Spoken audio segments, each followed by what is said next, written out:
امریکی صدر Joe Biden نے امریکہ میں مقیم ایشیائی ممالک کے باشندوں اور پیسیفک جزیروں کے رہائشیوں کے خلاف نسلی امتیاز پر مبنی نفرت انگیز جرائم کی روک تھام کے قانون پر دستخط کر دیے۔ عالمی خبر رساں ادارے کے مطابق امریکی صدر جو بائیڈن نے کانگریس کے دونوں ایوانوں میں کثرت رائے سے منظور ہونے والے ایشیائی امریکیوں اور پیسیفک جزیروں کے رہائشیوں کے خلاف نسلی جرائم کی روک تھام کے قانون پر دستخط کر دیے، جس میں قانون نافذ کرنے والے اداروں کو ان جرائم کے خاتمے کی ہدایت کی گئی ہے۔ اس موقع پر صدر جو بائیڈن نے کہا کہ امریکہ میں بہت سی بنیادی اقدار اور عقائد رکھنے والے لوگ موجود ہیں جو ہمیں بطور امریکی اکٹھا رکھتے ہیں۔ ہمیں ملک میں پیدا ہونے والی نسل پرستی کی اس چھوٹی لہر کو ابتدا میں ہی کچلنا ہوگا۔ اس قانون پر دستخط ہونے کے بعد ایشیائی اور پیسیفک جزیروں کے رہائشیوں کو نسلی جرائم سے محفوظ رکھنے کے لیے محکمہ انصاف میں ایک شعبہ تخلیق کیا جائے گا، جس کا ایک باضابطہ عہدیدار بھی نامزد ہوگا، جو اس طرح کے نفرت انگیز جرائم کے متاثرین کے لیے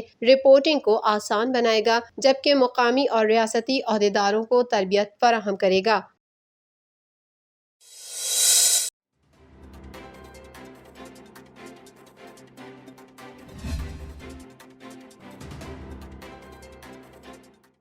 امریکی ریاست مینیاپولس میں مسلح شخص کی فائرنگ میں 2 بھائی ہلاک اور 10 زخمی ہو گئے۔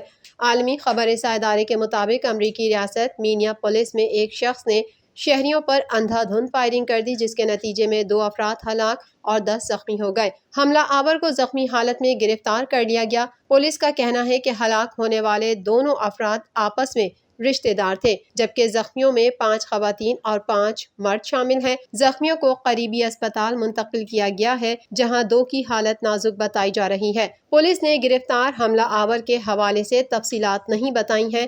یہ وہی علاقہ ہے جہاں سفید فام پولیس اہلکار نے ایک سیاہ فام شہری کو ہلاک کر دیا تھا۔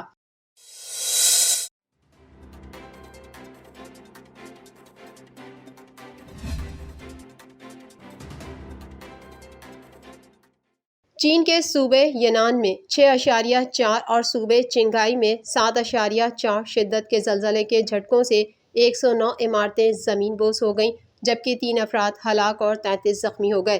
عالمی خبر رساں ادارے کے مطابق چین زلزلے کے طاقتور جھٹکوں سے لرز اٹھا۔ زلزلے کے پہلے جھٹکے صوبے یونان کے سیاحتی علاقوں میں محسوس کیے گئے، جہاں زلزلے کی شدت 6.4 ریکارڈ کی گئی۔ صوبے یونان میں زلزلے کے جھٹکے میں 3 افراد ہلاک اور 28 زخمی ہو گئے، جبکہ 190 سے زائد عمارتیں زمین بوس ہو گئیں، جبکہ پہاڑی علاقوں سے 20,000 سے زائد افراد کو محفوظ مقام پر منتقل کیا گیا ہے۔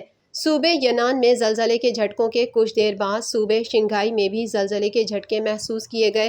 ریکٹر اسکیل پر زلزلے کی شدت 7.4 ریکارڈ کی گئی، تاہم یہاں کوئی جانی نقصان نہیں ہوا۔ چنگھائی میں طاقتور زلزلے میں 10 سے زائد افراد زخمی ہو گئے، جبکہ 2 پل اور 2 مرکزی شاہراہیں مکمل طور پر تباہ ہو گئیں۔ زیادہ شدت کے زلزلے کے باوجود یہاں نقصان کم ہوا۔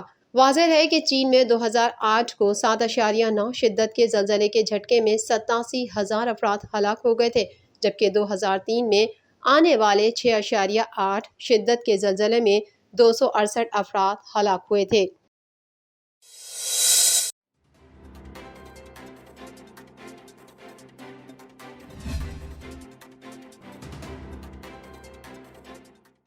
نائجیریا میں ملٹری طیارہ لینڈنگ کے دوران تباہ ہو گیا، جس کے نتیجے میں آرمی چیف لیفٹیننٹ جنرل ابراہیم اتاہریو سمیت جہاز میں سوار تمام 10 افراد ہلاک ہو گئے۔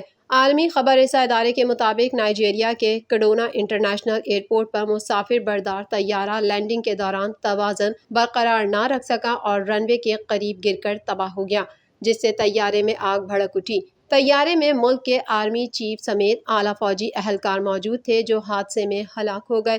حادثہ مبینہ طور پر موسم کی خرابی کے باعث پیش آیا۔ نائجیریا کی فوج کی جانب سے جاری بیان میں کہا گیا ہے کہ حادثے کی وجہ کے تعین کے لیے انکوائری کمیٹی تشکیل دے دی گئی ہے، تاہم طیارہ حادثے میں ہلاک ہونے والے دیگر فوجی افسران کے نام ظاہر نہیں کیے گئے۔ واضح رہے کہ نائجیریا کے آرمی چیف لیفٹیننٹ جنرل ابراہیم اتاہریو صدر محمدو بہاری کے متعمد ساتھی سمجھے جاتے تھے، اور ان کی تعیناتی بھی صدر نے خصوصی طور پر ملک میں صدر کے خلاف مظاہروں اور باغیوں کو کچلنے کے لیے کی گئی تھی۔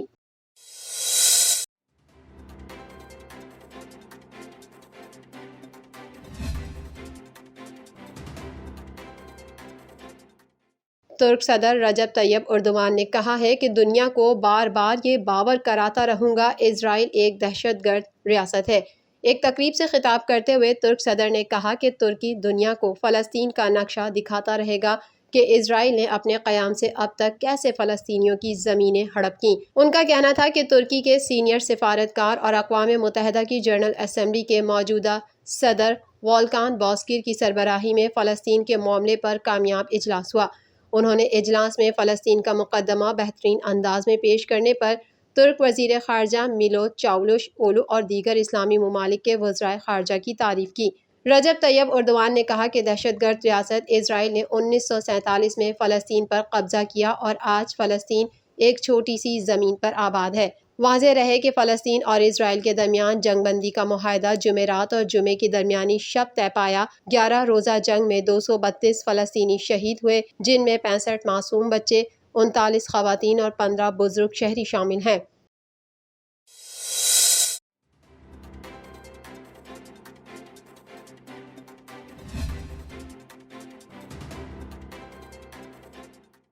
بھارت کی نامور گلوکارہ شرییا گھوشال ماں بن گئی۔ گلوکارہ کے ہاں پہلے بچے کی ولادت ہے اور انہوں نے مارچ میں حاملہ ہونے سے متعلق آگاہ کیا تھا۔ اب گلوکارہ نے خود ٹویٹ کر کے مداحوں کو بیٹے کی ولادت کا بتایا اور کہا کہ بیٹے کی ولادت پر پورا خاندان خوش ہے۔ انہوں نے نیک تمناؤں کا اظہار کرنے پر مداحوں کا شکریہ بھی ادا کیا۔ خیال رہے کہ شرییا اور شیلادتیہ کی شادی 2015 میں ہوئی تھی۔ شرییا نے کئی سپر ہٹ گانے گائے ہیں اور اس وقت زیادہ معاوضہ لینے والی گلوکارہ ہیں۔